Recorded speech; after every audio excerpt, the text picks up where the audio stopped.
खामोश रास्तों पर वो अकेला चलता रहा।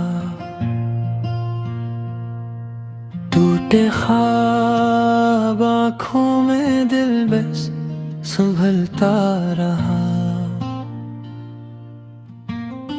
हर मोड़ पे साया सा कोई दुख मिलता रहा। हंसी के पीछे भी एक दर्द पलता रहा। खामोशी की गलियां इसकी कहानी है। धूप में भी छाँव कुछ अनजानी है। खामोशी की गलियां इसका सहारा है।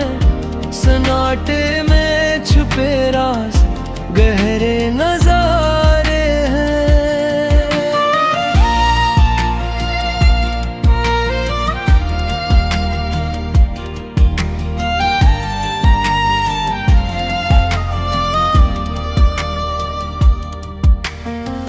रातों ने सिखा दिया सब्र का हुनर। आँखों ने छुपा रखा आंसुओं का सर। लोग समझे उसे मजबूत बहुत, पर अंदर ही अंदर टूट रहा था ये सफर।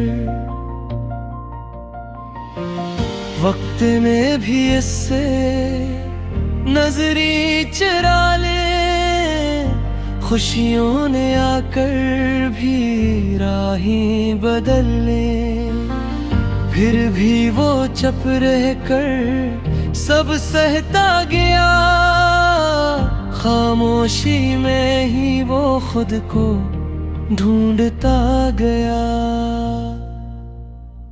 खामोशी की गलियां इसकी कहानी है। धूप में भी छाँव कुछ अनजानी है। खामोशी की गलियां इसका सहारा है। सन्नाटे में छुपे राज गहरे नज़र